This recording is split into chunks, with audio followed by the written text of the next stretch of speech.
Bapak Ibu, kita mau bersama-sama memuji Tuhan. Mari sama-sama kita bangkit berdiri Bapak Ibu.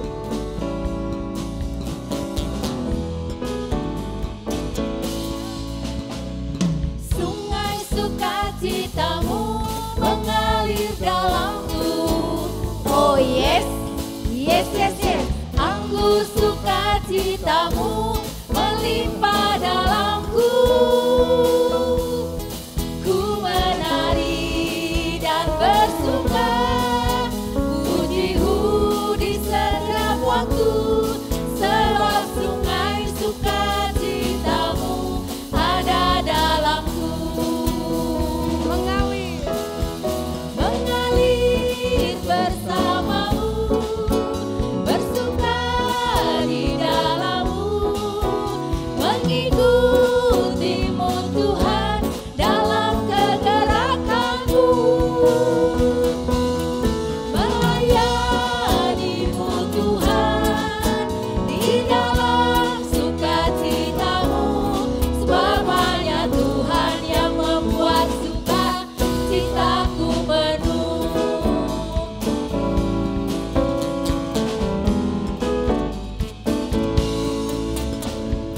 Sungai sukacitamu mengalir dalamku.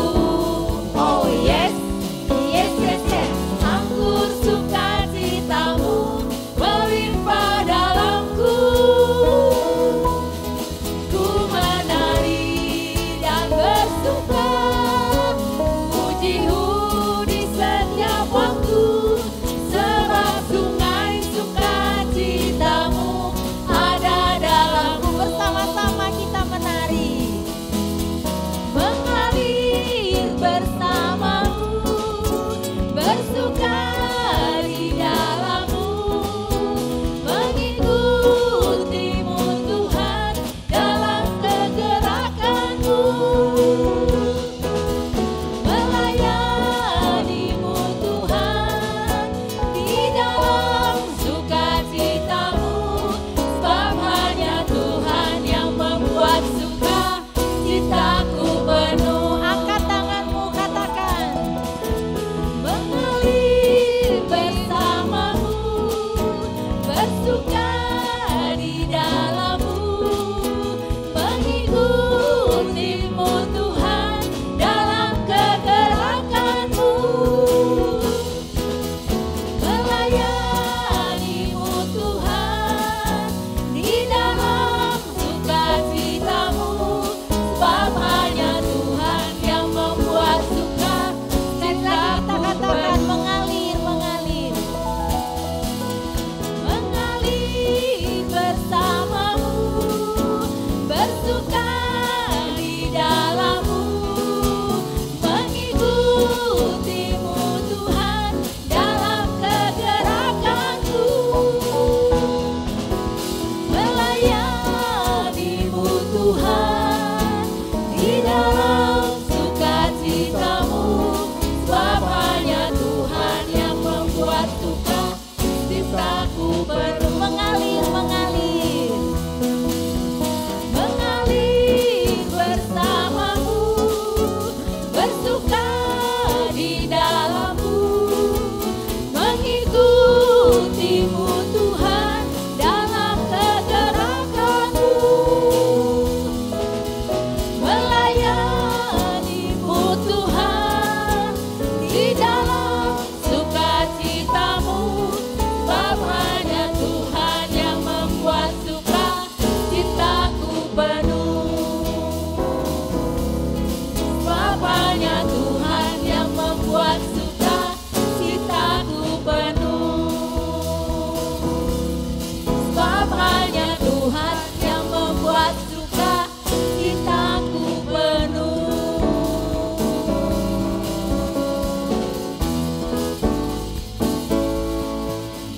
Bapak Ibu silakan duduk kembali.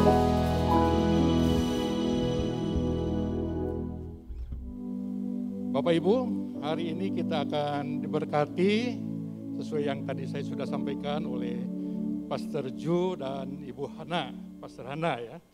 Ibu Hani Sudirgo adalah seorang pengajar firman Tuhan dan istri dari Pastor Joe Sudirgo, yaitu salah satu pendiri Indonesian Christian Church Kanada di Toronto. Bersama Pastor Joe, Ibu Hana membantu mengembalakan gereja di Toronto selama 32 tahun, sejak tahun 1987. Pada tahun 2019 ikut mendampingi Pastor Joe mengembalakan gereja ICC di Michigan sampai tahun 2021. Ibu Hana Sudirgo banyak dipakai Tuhan tentang iman, kesembuhan, pembentukan karakter dan kebenaran firman Tuhan yang membebaskan kita. Banyak pelajaran dari Ibu Hana Sudirgo yang dapat dilihat di YouTube, ya. Itu channelnya ada Yu dan Hana Sudirgo, ya. youtube.com/johanasudirgo7894, ya. Mungkin kalau akan melihat, Bapak Ibu ingin melihat lebih jauh mengenai Pak Jo dan Ibu Hana, silakan melalui YouTube channel yang sudah tersedia, ya. Dan tidak berlama-lama lagi, saya akan panggilkan Pastor Joe. Berikan kemuliaan bagi Tuhan. Ya.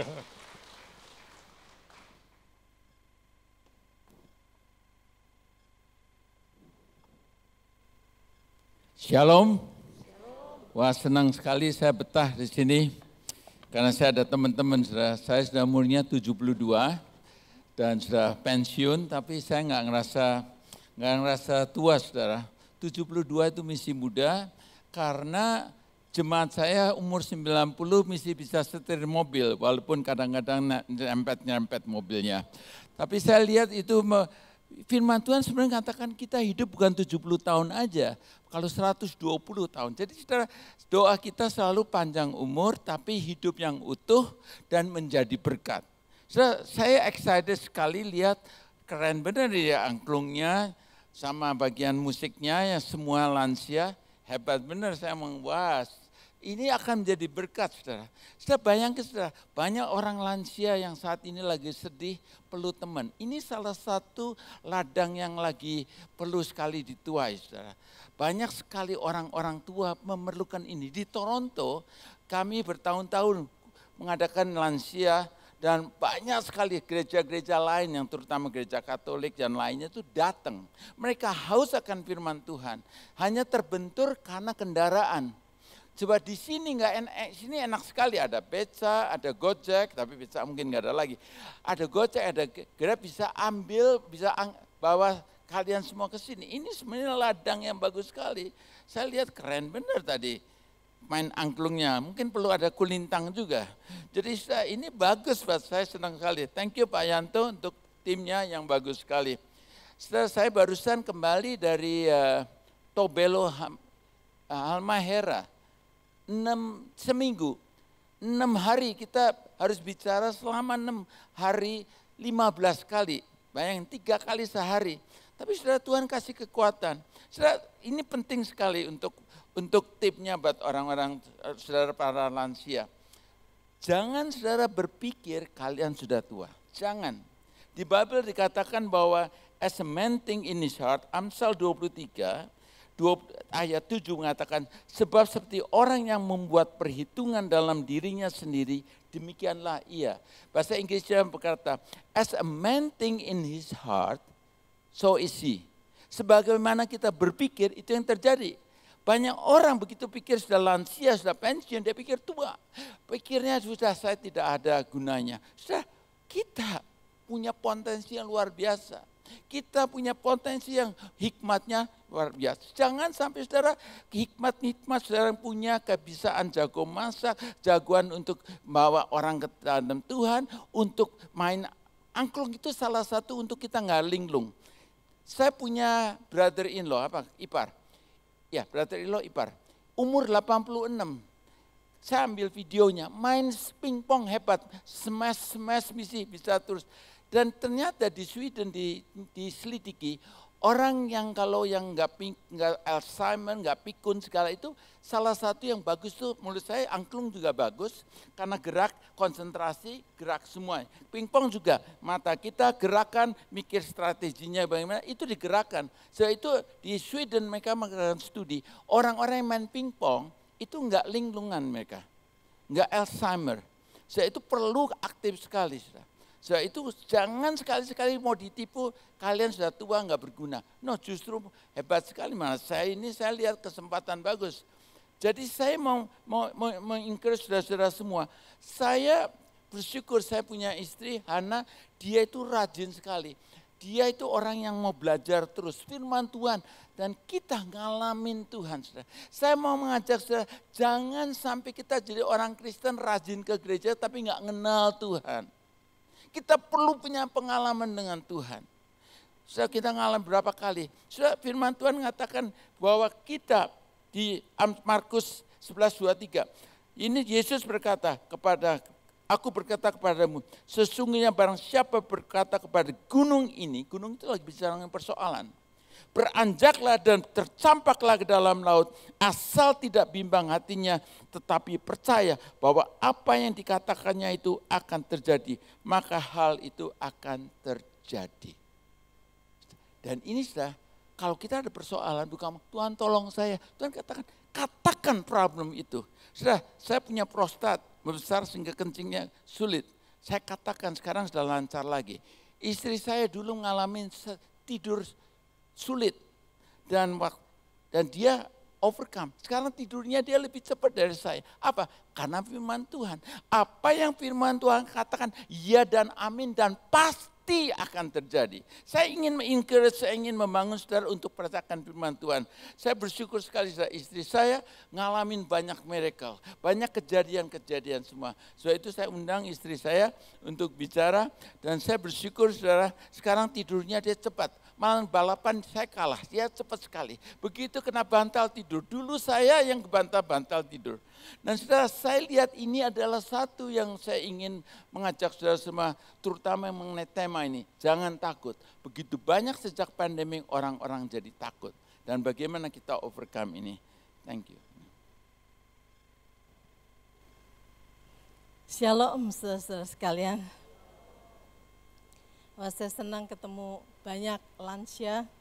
Saya tahu yang tadi main musik rasanya enggak semua lansia loh. Ya. Saudara-saudara, hari ini diberi topik bagaimana melawan rasa takut. Entah saudara sudah belajar banyak mengenai hal ini atau tidak. Kita sering kali berpikir mengenai takut, takut sih sepele ya. Setiap orang pasti mengalami rasa takut. Baik itu rasa takut takut jadi tua, takut macam-macam. Ada banyak rasa takut dan kita anggap semua orang lumrah kalau mengalami ketakutan. Itulah sebabnya seringkali ketakutan itu kita just sisihkan aja. Kalau kita takut hari ini enggak apa-apalah, asal besok sudah hilang takutnya. Jadi kita tidak terlalu mempersoalkan mengenai takut itu. Tapi saudara yang hari ini mari kita lihat, ada beberapa macam takut yang sudah disebutkan juga di videonya. Ada takut yang misalnya kita jalan di tempat yang basah gitu, kita takut jatuh, takut tergelincir kan, takut terpleset. Itu lumrah. Nah, rasa takut itu diberikan oleh Tuhan supaya kita berhati-hati. Ya. Nah, itu adalah takut yang enggak ada salahnya. Terus dikatakan juga di dalam video bahwa ada takut yang mengatakan takut akan Tuhan. Di dalam Amsal dikatakan takut akan Tuhan adalah permulaan hikmat, takut akan Tuhan. Nah, itu adalah takut yang bagus sekali.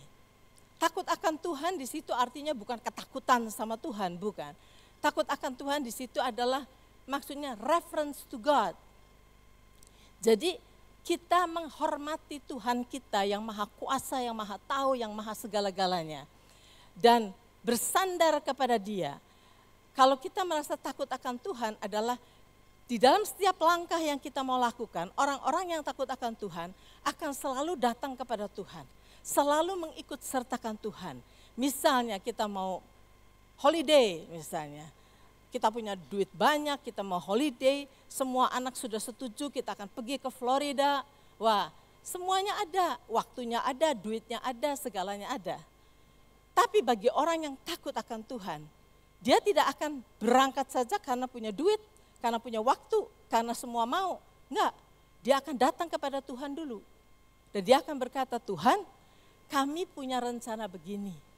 Apakah rencana ini sesuai dengan kehendak-Mu atau tidak? Kita minta pimpinan Tuhan. Dan Tuhan akan menunjukkan kita apa yang harus kita lakukan. Nah, itu adalah takut akan Tuhan. Orang yang takut akan Tuhan selalu mengikut sertakan Tuhan di dalam segala perencanaan kita. Jadi 2 takut itu enggak apa-apa, enggak ada problem.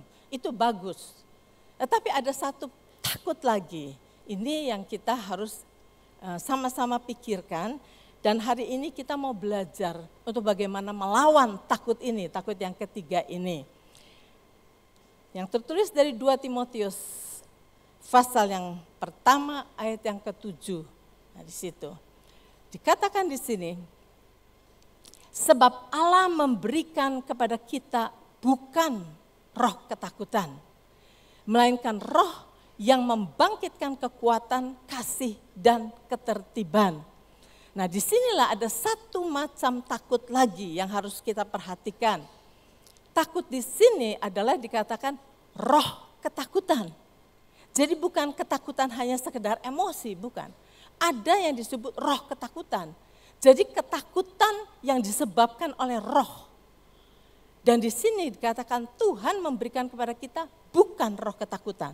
Jadi berarti bahwa roh ketakutan itu bukan dari Tuhan. Nah, kalau bukan dari Tuhan, jadi dari mana? Kita tahu dari musuh kita, yaitu dari iblis. Nah, ini yang harus kita belajar untuk lawan, saudara. Bagaimana modelnya roh ketakutan itu? Roh ketakutan itu bisa macam-macam. Kita bisa makin tua, makin merasa tua, kita merasa takut.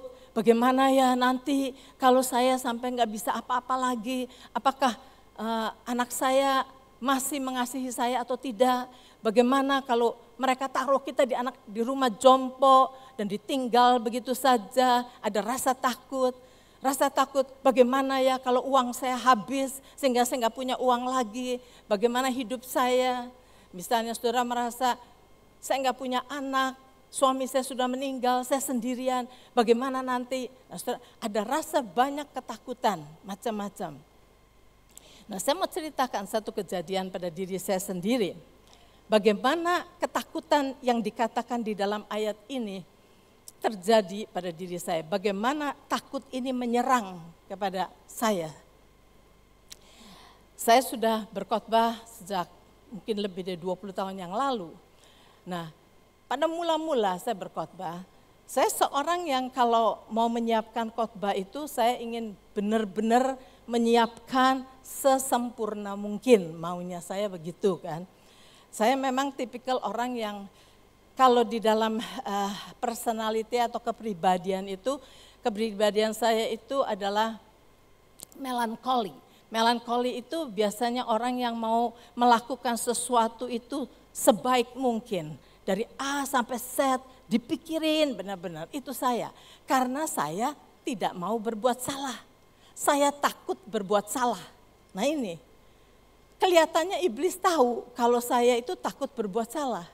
Nah, sebetulnya kalau kita takut berbuat salah ada bagusnya juga kan. Jadi mengerjakan sesuatu dengan sempurna. Tapi kekuatan itu menjadi kelemahan karena iblis tahu kelemahan saya. Saya takut berbuat salah. Nah, kalau saya pada mula-mula, ini kejadian yang mula-mula bagaimana iblis menyerang saya. Yaitu satu kali saya khotbah. Saya sudah maju berdiri di sini. Saya punya catatan khotbah saya.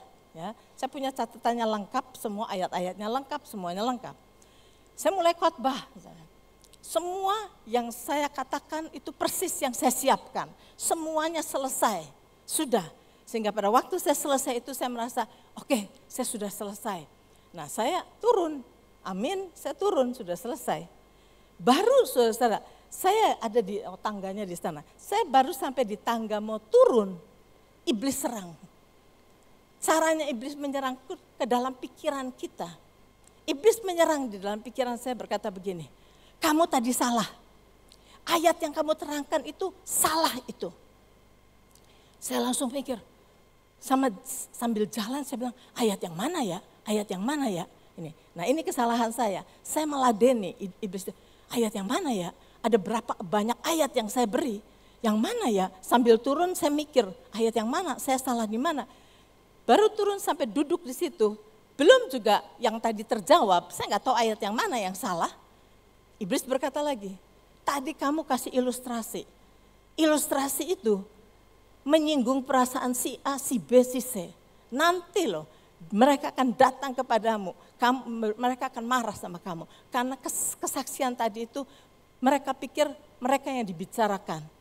Saya kaget lagi, kesaksian yang mana ya? Kesaksian yang mana? Saya bingung lagi. Nah saya duduk di situ. Nah saudara, itu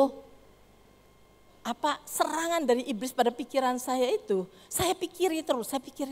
Karena saya nggak mau salah, saya orang yang tidak mau salah. Saya salah di mana ya? Saya pikiran gitu. Sehingga walaupun udah selesai khotbah, kita minum kopi segala gitu, ada yang datang bilang, oh tadi saya diberkati sama firman-Nya. Saya nggak bisa dengar, nggak bisa dengar perkataan orang itu. Pikiran saya dipenuhi sama, saya salah apa ya? Saya salah apa? Dan itu sampai pulang ke rumah, sampai saya mau tidur, nggak bisa tidur. Di sini bicara terus. Tadi saya ayat ini ngomong apa sih? Saya nerangkan apa sih? Ini terus bicara terus di kepala saya. Sampai saya nggak bisa tidur. Nggak bisa tidur sampai jam 2 pagi, nggak bisa tidur sampai jam 3 pagi. Karena saya takut salah. Iblis serang saya di situ. Nah sering sekali saya diserang oleh iblis dengan cara begitu. Pikiran saya diserang terus. Nah saya nggak tahu bagaimana overcome, mengalahkan ini semua serangan. Maka saya berdoa, Tuhan tolong. Saya tanya suami saya tadi salah apa? Dia bilang enggak salah. Tapi pikiran saya selalu salah. Saya pikir kenapa? Nah sampai saya dapatkan ayat ini saudara. Tadi 2 Timotius 1 ayat yang ke-7 itu. Yang Tuhan katakan bahwa sebab Allah memberikan kepada kita bukan roh ketakutan. Melainkan roh yang membangkitkan kekuatan, kasih, dan ketertiban. Nah saya mengerti sekarang, bukan Tuhan yang memberi. Kalau bukan Tuhan berarti iblis yang memberi. Nah sekarang kemudian terusannya dikatakan bahwa, tapi Tuhan memberikan kepada kita roh yang membangkitkan kekuatan, kasih, dan ketertiban. Nah di situ saya bilang, Tuhan memberikan roh yang mendatangkan kekuatan, saya mengerti karena memang Tuhan itu maha kuat. Tuhan yang memberikan kasih, saya mengerti karena Tuhan adalah kasih. Tapi ketertiban itu apa maksudnya? Nah di sini saya mulai cari ayat itu artinya apa. Saya dapatkan di dalam bahasa Inggrisnya kata ketertiban itu artinya sound mind. Sound mind, saya masih nggak ngerti apa itu sound mind. Nah kemudian saya cari, pelajari lagi lebih dalam lagi. Akhirnya saya menemukan kata sound mind itu artinya adalah disiplin mind. Jadi Tuhan memberikan kepada kita roh yang mendisiplin pikiran kita. Nah, di situ saya mendapat jawabannya. Ternyata yang membuat saya tidak bisa tidur itu karena saya tidak mendisiplin pikiran saya. Saya tidak meminta roh Tuhan untuk mendisiplin pikiran saya. Pikiran saya dibawa terus oleh iblis untuk memikirkan hal yang bukan dari Tuhan. Yang menakutkan, yang menggelisahkan. Nah saudara, contoh ini bukan hanya sekedar perkara khotbah. Saudara tidak khotbah, mungkin sebagian besar saudara enggak khotbah. Tapi macam-macam, perasaan takut ditinggal, perasaan takut kehabisan duit, perasaan takut kena COVID, perasaan takut kena cancer, takut. Misalnya kita merasa sakit di dalam perut kita sedikit, iblis langsung berkata, ingat temanmu itu mula-mulanya sakit perut seperti itu. Ternyata dia kena cancer. Colon cancer. Sekarang mati kan? Nah saudara, kalau iblis sudah berbicara begitu, kita langsung pikiran. Kita jadi takut, jangan-jangan. Nah seperti ini saudara. Nah saya mendapatkan di sini kuncinya bahwa Tuhan memberikan kepada kita roh yang bisa mendisiplin pikiran kita. Sebab itu setelah saya mendapatkan ayat ini, malam-malam sebelum tidur saya berkata, Roh Kudus, saya bilang, saya mau tidur. Silakan engkau disiplin pikiran saya supaya saya tidak memikirkan apa yang tidak perlu saya pikirkan.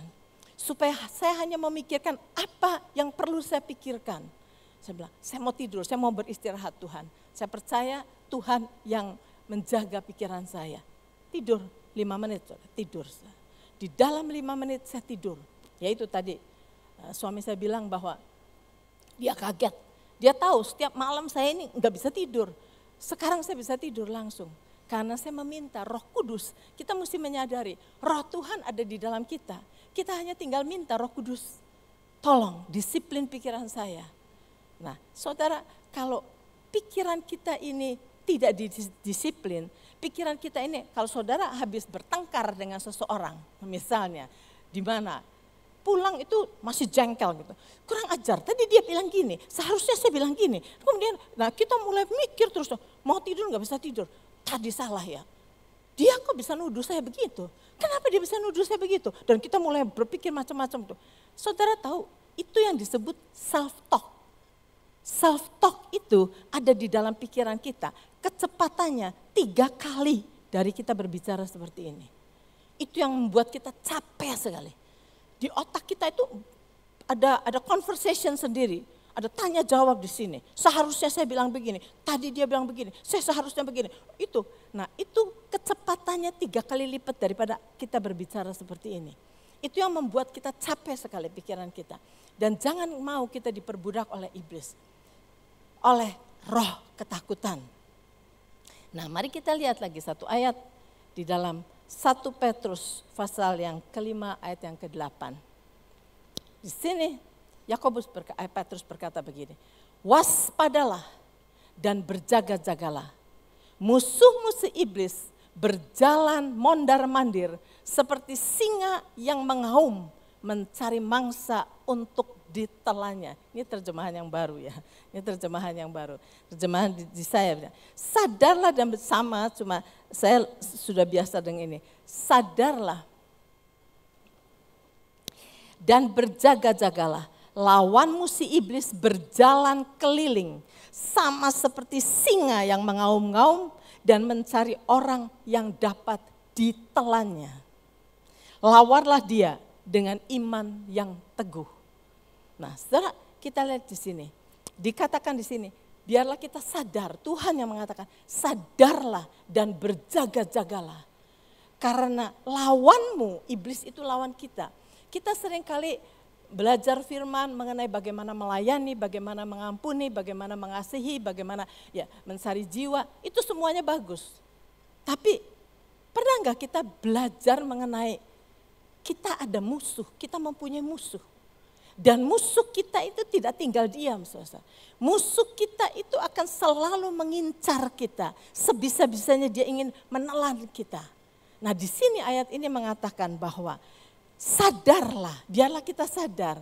Jangan kita cuma melihat yang semua yang baik-baik yang terjadi. Ada kuasa kegelapan yang mengintai kita, saudara, yang mengintai kita.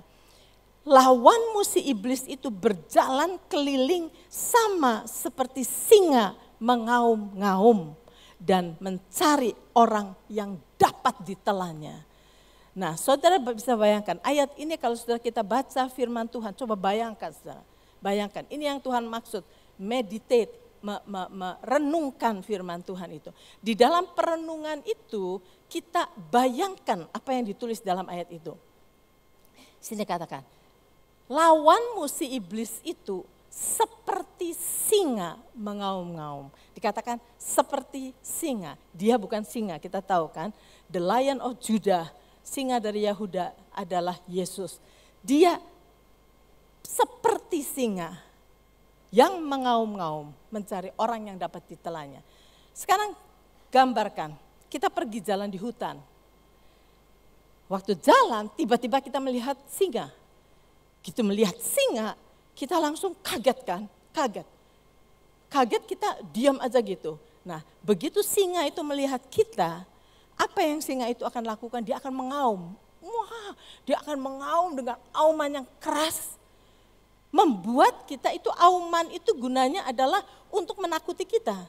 Supaya kita takut. Dan pada waktu kita takut itu biasanya semakin orang ketakutan, dia lumpuh saudara. Enggak bisa bergerak. nggak bisa lari, saking takutnya. Nah itu maksudnya singa itu, dia mengaum supaya kita lumpuh, supaya kita nggak bisa bergerak, dia telan kita. Nah saudara, iblis itu begitu. Saya, apa yang tadi terjadi pada diri saya diberi ketakutan, saya sudah bersalah, orang akan tegur saya, ini semua. Saya itu ketakutan, saya sudah ketakutan. Sebab saya nggak mau berbuat salah, saya sudah berbuat, saya pikir iblis bilang kamu sudah salah. Dia bisa menuduh kita macam-macam untuk membuat kita jadi pusing, jadi kita stres, kita kenapa, salah apa, dan seperti itu. Nah ini setelah begitu dia akan telan kita, saudara. Nah Tuhan berkata di sini, lawanlah dia dengan iman yang teguh.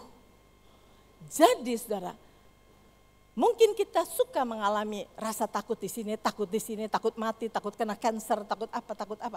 Tapi kita pikir, ya rame-rame dah, kumpul teman-teman apa, lama-lama lupa itu. Saudara, belum hilang. Sebelum kita deal dengan rasa takut itu. Kita harus lawan. Jangan kita pikir bahwa makanya banyak orang kan yang waktu ditakuti dengan rasa susah, rasa putus asa oleh iblis, kemudian kita ayo pesta, minum supaya lupa apa yang kita takuti itu lupa. Dan kiranya dengan lupa sudah hilang, enggak hilang. Iblis akan terus di situ. Segala rasa ketakutan yang kita tidak buang, tidak usir, tidak lawan, akan tetap ada di dalam kita. 1 ketakutan, 2 ketakutan, 3 ketakutan berkumpul di sini. Pada saat kita satu kali menghadapi suatu kesulitan, ini semua ketakutan ini keluar semua. Nah di situ kita bisa kolaps. Kita nggak tahu bagaimana menghadapinya. Sebab itu setiap ketakutan kita hadapi, kita lawan. Sampai beres, kita lawan itu sampai beres. Tuhan berkata, lawanlah dia dengan iman yang teguh. Melawannya itu dengan iman yang teguh. Nah saudara, kita akan belajar bagaimana melawan iblis. Pada waktu dia menyerang kita dengan hal yang menakutkan, bagaimana caranya kita melawan. Saudara. Kita belajar dari Tuhan Yesus. Kita ingat, Tuhan Yesus didatangi oleh iblis. Dia dicobai 3 kali oleh iblis. Ya. Kata yang pertama iblis katakan, kalau engkau anak Allah, jadikan batu ini menjadi roti. Nah saudara, kita akan belajar bagaimana Tuhan menghadapi iblis. Tuhan Yesus tidak memperkatakan apa yang iblis katakan sama sekali. Yang Tuhan Yesus katakan hanyalah ada tertulis. Firman Tuhan, dia memperkatakan firman Tuhan. Ada tertulis. Bukan dengan roti saja manusia akan hidup, tetapi dengan tiap firman yang keluar dari mulut Allah. Tetap iblis nggak bisa apa-apa. Nah kita harus mengerti, kita ini selalu ada di dalam peperangan. Iblis itu selalu mau menyerang kita. Dia musuh kita, dia mau menyerang kita. Nah Tuhan tahu bahwa iblis akan selalu menyerang kita. Sebab itu Tuhan menyediakan bagi kita perlengkapan senjata yang tertulis di dalam Efesus, saya nggak kasih ayatnya. Efesus pasal yang ke-6 dari ayat 10 sampai ke bawah, saudara bisa baca dan saudara sudah pasti sudah mendapat pelajarannya mengenai perlengkapan senjata Allah. Nah, di dalam perlengkapan senjata itu gunanya Tuhan memberikan pada kita perlengkapan senjata adalah untuk melawan iblis supaya kita bisa bertahan melawan serangan iblis. Dan kalau saudara baca dari semua perlengkapan senjata itu, semuanya, hampir semuanya sifatnya defensif. Defensif itu hanya untuk bertahan. Ada perisai untuk bertahan, ada baju zirah untuk bertahan supaya tidak kena tumbak. Nah, semuanya itu sifatnya untuk bertahan. Hanya satu yang untuk ofensif, untuk menyerang, yaitu pedang. Nah, pedang itu disebut pedang roh. pedang roh itu adalah firman Tuhan dikatakan di dalam Ibrani. Pedang roh itu firman Tuhan. Nah jadi kalau iblis menyerang kita dengan kata-kata, dengan tipu muslihat apa, bagaimana caranya kita untuk menyerang balik itu dengan firman. Karena firman itu adalah pedang roh. Itu yang Yesus lakukan. Pada waktu iblis datang berkata, Yesus langsung berkata, ada tertulis seperti ini. Kemudian iblis datang lagi, kasih pencobaan yang kedua. Dia berkata, lihat ini, jatuhkan dirimu katanya dari gedung ini. Karena sekarang dia pakai firman, iblis juga pakai firman. Karena ada tertulis bahwa Tuhan akan mengirimkan malaikat untuk menatang engkau supaya kakimu jangan terantuk pada batu. Dia pakai firman, saudara. Iblis pakai firman. Tuhan Yesus berkata lagi, ada tertulis, engkau jangan mencobai Tuhan Allahmu. Berkata begitu. Iblis pergi lagi.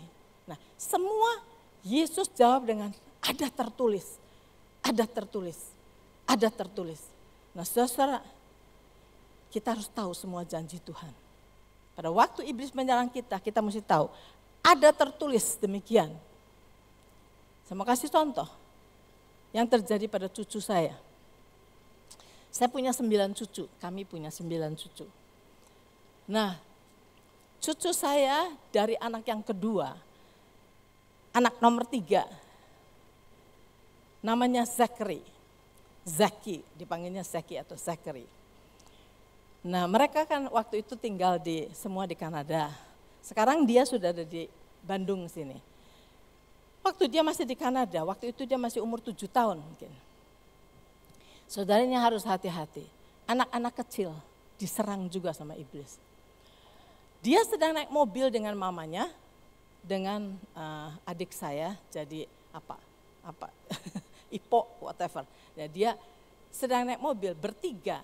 Dia di belakang, mamanya nyetir sama satu oma. Dia duduk di belakang.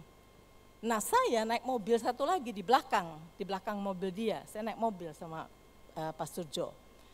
Pada waktu kita jalan mau menuju ke satu tempat, tahu-tahu mereka berhenti di jalan itu. Sesudah jalan berapa lama, seperempat tiba-tiba berhenti. Saya jadi bingung, saya jadi turun. Kenapa ya? Saya ke situ, saya buka pintunya, kenapa? Zaki ini, Zachary, anaknya dia tuh lagi nangis jerit-jerit. No, dia bilang no. Terus saya bilang kenapa? Mamanya bilang gak tahu dia dari tadi jerit-jerit, makanya saya berhenti. Saya bilang kenapa? Terus akhirnya dia cerita, ada suara, dia berkata begini, ada suara berkata pada saya, you going to die, kamu akan mati. Suaranya berkata begitu, kamu akan mati. Terus suara itu berkata, hayo katakan, kamu akan mati. Dia jadi gak mau, dia bilang, no, dia jawab, no. Suara itu terus menyuruh dia untuk berbicara bahwa dia akan mati. Dia bilang, no, dia gak mau. Nah, waktu saya datang situ, saya bilang, apa dia katakan apa? Katanya dia bilang, saya suruh bilang katanya, saya akan mati. Saya gak mau, dia bilang. Saya bilang, oke, katakan begini, saya bilang. Ayat sini. Mazmur 118 ayat yang ke-17 saya katakan.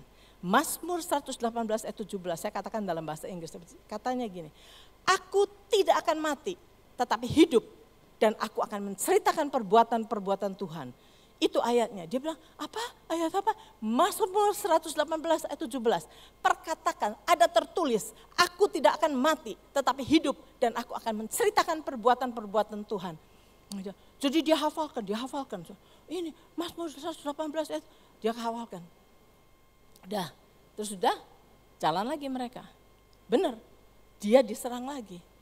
Come on, katakan, kamu akan mati. Dia bilang, no, Mazmur 118, 17 dia katakan, aku tidak akan mati tetapi hidup dan aku akan menceritakan perbuatan-perbuatan Tuhan. Dia katakan, stop, suara itu hilang. Tidak pernah datang lagi. Nah, jadi saudara, saya mau katakan di sini bahwa iblis akan menyerang kita dengan ketakutan, dengan apa? Jangan kita coba lupakan, jangan. Tuhan berkata, lawanlah dengan iman yang teguh. Nah kita mesti tahu, Iman datang melalui pendengaran, pendengaran akan firman Kristus. Rasanya ayatnya saya nggak kasih, tapi Roma pasal yang ke-10 ayat yang ke-17. Iman datang melalui pendengaran, pendengaran akan firman Kristus. Sebab itu kita harus belajar banyak firman Kristus, janji-janji Tuhan kita pelajari supaya kita tahu. Supaya kita tahu apa yang Tuhan sudah janjikan bagi kita. Kalau iblis menyerang kita, untuk menakut-nakuti kita dengan apapun juga, kita mesti punya jawaban dari firman Tuhan. Nah, saya katakan dari sini, pasti saudara akan berpikir, ya saya nggak hafal semua janji Tuhan, saya kan nggak hafal janji Tuhan. Bagaimana caranya kalau saya nggak tahu janji Tuhan? Saya tahu jalannya, saudara, saya mau kasih jalannya. Saudara cari buku yang seperti ini. Ini bahasa Inggris, mestinya ada bahasa Indonesia, ada nggak Pak? Ada nggak? Bahasa ini isinya semua janji-janji Tuhan ditulis di sini. Semua janji Tuhan. The Bible Promise Book. Janji-janji Tuhan ada di sini. Ada topiknya semua. Misalnya, saudara ditakuti sama penyakit. Ya, kamu akan sakit ini, kamu bisa mati sama ini, gini. Iblis mulai berbicara pada saudara. Cari yang topiknya penyakit, sakit. Atau enggak tahu bahasa Indonesia apa. Di sini sickness. Kalau sickness, saudara akan dapat ayatnya. Mengatakan bahwa karena bilur-bilur Yesus saya telah disembuhkan. Dan saudara perkatakan itu kepada iblis. Perkatakan karena bilur-bilur Yesus ada tertulis. Aku telah disembuhkan. Aku telah disembuhkan. Nah, perkatakan itu. Kalau saudara ditakuti oleh iblis. Lihat bisnis kamu mulai turun kan? Bisnis kamu hancur sebentar lagi, nih, hancur sebentar lagi. No, ada tertulis, Tuhan berkata, Tuhan akan mencukupi segala kebutuhan saya menurut kekayaan dan kemuliaannya. Filipi pasal 4 ayat yang ke-19. Saudara, katakan itu. Lawan iblis itu dengan pedang roh, yaitu firman Tuhan. Dan jangan abaikan ketakutan yang menyerang kita terus kita coba lupakan. Selama itu cuma kita lupakan saja, belum kita deal dengan itu, belum kita hancurkan dengan firman Tuhan, itu akan datang lagi. Tetapi kalau sekali kita sudah hancurkan dengan firman Tuhan, dia akan berhenti.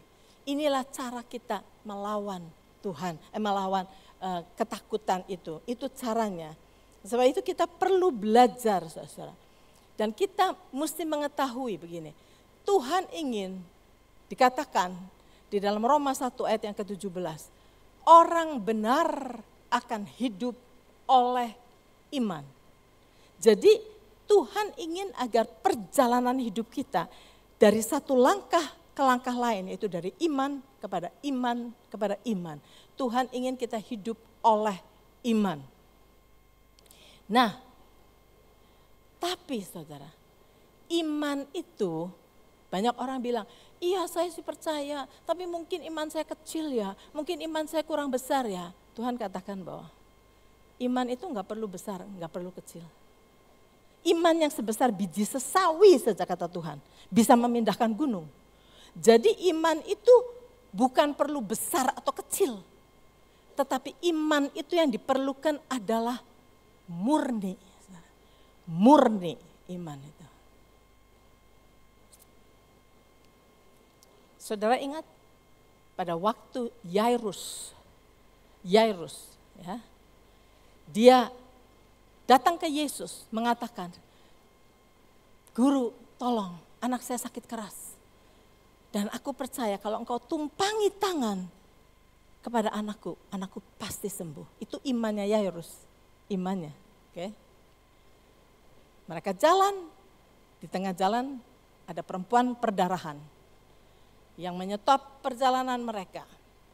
Karena terlambat itu, sebentar lagi pelayan-pelayan Yairus datang. Tuhan tidak perlu menyusahkan guru, anakmu sudah mati. Nah, saudara bisa bayangkan, anakmu sudah mati. Nah, saudara, pada saat perkataan itu disebut, apa yang Tuhan Yesus katakan? Yairus belum sempat nangis, belum sempat jerit, belum sempat marah, belum sempat apa-apa.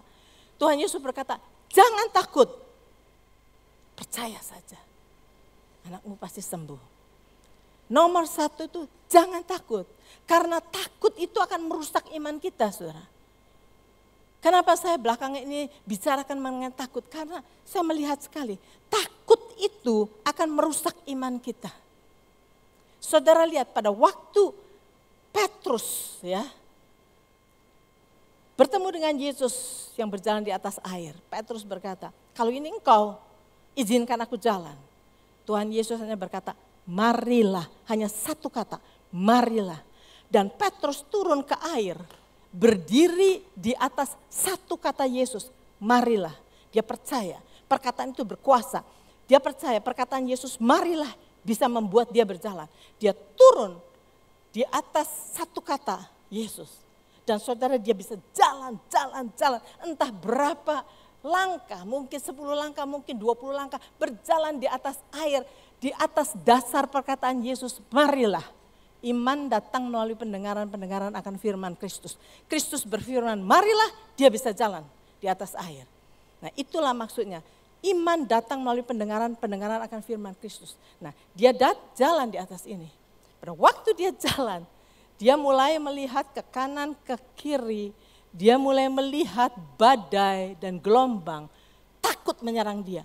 Begitu takut menyerang dia, langsung tenggelam. Mana imannya? Imannya hilang hanya dengan ketakutan. Itulah sebabnya saya mau berkata, saudara sudah belajar banyak firman. Jangan abaikan takut ini. Takut ini bisa menghilangkan semua imanmu. Jadi saudara, kita mesti tahu, waktunya enggak banyak, tapi kita mesti tahu bahwa kalau kita toleran dengan ketakutan, maka iman kita akan hilang. Tadi ada ayatnya yang terakhir. Bukan ayat, perkataan yang terakhir. Fear tolerated menjadi iman contaminated. Jadi kalau kita toleran dengan ketakutan, kalau kita membiarkan ketakutan itu ada di dalam diri kita, iman kita akan terkontaminate dan hilang. Itulah sebabnya belajar untuk melawan takut ini jangan diabaikan. Jangan kita pikir ya normal lah, orangnya takut lah, takut ini, takut mati, takut sakit, takut apa. Enggak, jangan toleran. Kalau kita tolerate dengan iman, kita embrace takut. Kalau embrace takut itu, maka iman kita terkontaminated dan tidak akan ada ininya lagi, powernya. Iman kita kehilangan power. Karena iman itu bukan perkara besar atau kecilnya. Perkara apakah imanmu murni atau kotor, terkontaminate. Nah itu sebab itu mari kita belajar untuk melawan segala ketakutan yang menyerang kita. Lawan itu. Dan lawan dengan firman Tuhan. Dan kalau saudara merasa saya tidak tahu banyak firman Tuhan, buku ini akan menolong saudara. Murah. Di Kanada, Amerika, saya beli ini di Amerika. Cuma $3.99. Tapi isinya semua janji Tuhan. Dan kalau saudara perlu melihat apa janji Tuhan mengenai keuangan, ada di sini. Apa janji Tuhan mengenai penyakit, ada di sini. Apa janji Tuhan mengenai ini, ada semua di sini.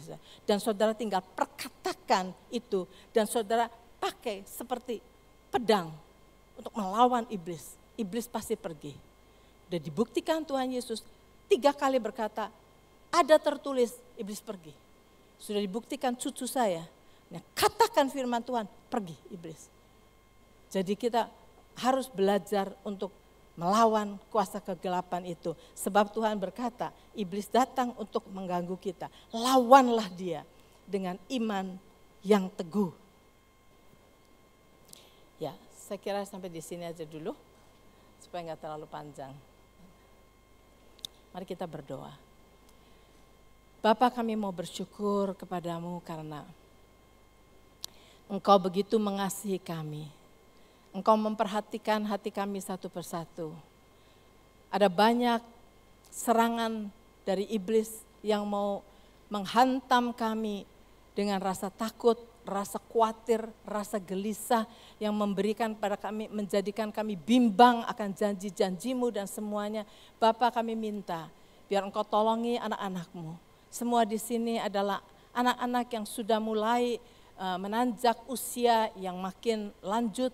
Biar Engkau sendiri memberikan kepada kami pijakan yang kuat, berdiri di atas kebenaran-Mu, berdiri di atas janji-janji-Mu, dan percaya bahwa kami bisa bersandar kepada semua janji-Mu, dan kami bisa mengerti bahwa segala firman-Mu adalah pedang yang bermata dua, yang dapat kami arahkan kepada segala kuasa kegelapan, untuk kami bisa hidup berkemenangan. Terima kasih Tuhan, biar kami tidak menganggap enteng segala ketakutan, segala apa, tapi kami bisa melawan serangan iblis ini dengan iman. Kami bersyukur dan berterima kasih Tuhan, Kau memberikan semangat kepada anak-anak-Mu semua, hamba-hamba-Mu yang ada di tempat ini. Biar Engkau teruskan mereka makin perkasa di dalam Engkau. Teruskan Tuhan hidup mereka agar mereka bersandar kepadamu penuh dan mereka bisa berjalan dari kemenangan kepada kemenangan. Mereka bisa menjadi kesaksian bagi orang-orang di sekeliling mereka bahwa bersama dengan Engkau tidak ada yang mereka takuti. Bersama dengan Engkau mereka pasti berjalan di dalam kemenangan. Terima kasih Tuhan, jadikan mereka saksi-saksi-Mu yang hidup semuanya. Dan mereka makin hari makin bersemangat di dalam Engkau. Terima kasih Tuhan, kami taruh Tuhan semua anak-anak-Mu di sini. In the secret place of the Most High, under the shadow of the Almighty. Dan kami percaya Tuhan, Engkau yang menyertai semua anak-anak-Mu dan berjalan bersama-sama dengan mereka. Dalam nama Tuhan Yesus, amin.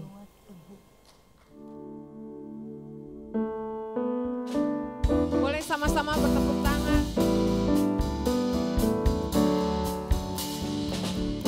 Begitu besar kasih Allah pada kita. Diberkatilah anak cucu kita di mana-mana. Tuhan mengubah miskin dan menjadikan kaya. Yang merendahkan dan meninggikan juga. Berbahagia. Berbahagialah bagi orang yang percaya. Anak cucunya pasti tidak akan meminta-minta. Karena Allah menggenapi firman-Nya.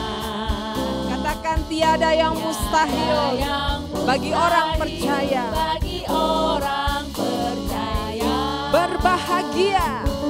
Berbahagialah bagi orang yang percaya. Anak cucunya pasti tidak akan meminta-minta. Karena Allah menggenapi firman-Nya.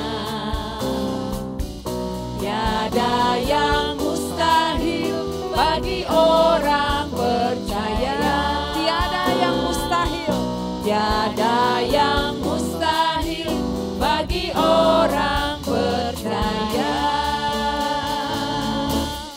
Tuhan, kita akan mengakhiri ibadah pada petang hari ini. Kita semua sudah diberkati oleh firman Tuhan. Bapak, Ibu, Saudara sekalian, saya undang bangkit berdiri. Mari kita berdoa. Bapa di dalam surga, kami mengucap syukur padamu ya Tuhan buat petang hari ini Tuhan. Tuhan sudah memberikan kesehatan kepada kami semua Tuhan. Sehingga kami dapat semua mengikuti acara demi acara dengan baik Tuhan. Terima kasih untuk puji-pujian. Tuhan juga berkati semua hamba-hamba-Mu yang sudah melayani pada petang hari ini ya Tuhan. Kami bersyukur kepadamu karena Engkau baik, Engkau tidak pernah meninggalkan kami.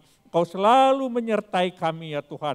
Walaupun kami sudah di usia senja, Engkau tetap memberikan kekuatan kepada kami semua Tuhan. Terima kasih Tuhan buat semua ini. Kami juga berdoa buat jemaat di tempat ini Tuhan. Engkau berkati di dalam rumah tangganya, berkati anak, mantu, cucu semuanya ya Tuhan. Dengan berkat-berkat yang melimpah daripadamu Tuhan. Terima kasih Tuhan, kalau sebentar jemaat akan pulang, pulanglah dengan damai sejahtera, sukacita, cinta kasih daripada Tuhan Yesus Kristus menyertai kita semua. Mulai hari ini sampai selama-lamanya. Amin. Amin.